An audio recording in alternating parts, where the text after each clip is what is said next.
नमस्कार श्रोते हो, रेडिओ जयंतच्या आनंदी कट्ट्यावर मी अनुराधा आपणा सर्वांचं मनपूर्वक स्वागत करते. श्रोते हो, आजच्या आनंदी कट्ट्यावर स्वामी विवेकानंदांची एक कथा. एक दिवस स्वामीजी आपल्या पाळीव श्वानासह आश्रमाच्या आसपास फिरत होते. अचानक त्यांच्यासमोर एक युवक आला आणि तो म्हणाला, स्वामीजी, मी खूप वैतागलो आहे. मी शिकलेलो आहे, मात्र काही केला यश मिळत नाही. दारोदार फिरावं लागतं. खूप प्रयत्न केले मी, पण माझ्यासारख्या शिकलेल्या युवकाची फरफट होतीये. सांगा मला काहीतरी, योग्य सल्ला द्या, असं तो युवक स्वामी विवेकानंदांना म्हणाला. आणि त्यावर स्वामीजी एका क्षणाचीही वाट न बघता त्याला बोलले, माझ्या या श्वानाला ना थोडा वेळ फिरवून आण.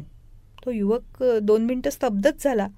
त्याला समजे ना, मी स्वामीजींना माझी व्यथा सांगतोय, त्यावर काही मार्ग सांगण्याऐवजी ते मला त्यांच्या श्वानाला फिरवून आणायला सांगताय. आता माझ्या अपयशाचा आणि श्वानाला फिरवण्याचा काय संबंध? एक ना अनेक असे प्रश्न त्या युवकाच्या मनात घोळायला लागले. मात्र स्वामीजींनी ही आपल्याला केलेली एक आज्ञा आहे असं मानून तो युवक त्या श्वानाला घेऊन गेला. जवळपास 1.5 तासानं युवक तो श्वानाला घेऊन आला. स्वामीजींनी त्या दोघांना बघितलं तेव्हा युवक ताजातवाना दिसत होता, पण श्वान तो चांगलाच दमलेला होता.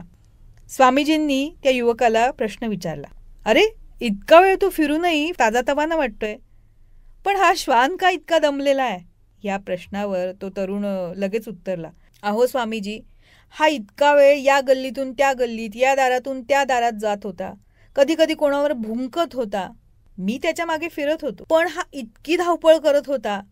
खरं तर त्याला कळतच नव्हतं की आपल्याला नेमकं कुठे जायचंय. खूप धावपळ केली त्यानं, खूप पळापळ केली आणि म्हणून तो थकला. तरुणाचं हे वाक्य ऐकताच स्वामीजींनी त्या तरुणाकडे कटाक्ष टाकला. बघ, यातच तुझ्या प्रश्नाचं उत्तर दडलेलं आहे. इतरांच्या मागे जाऊन इथे तिथे भटकून तू दमलायस, म्हणून तुला यश मिळत नाहीये. तुला काय करायचंय, तुझं ध्येय काय आहे, याविषयी आधी विचार पक्का कर.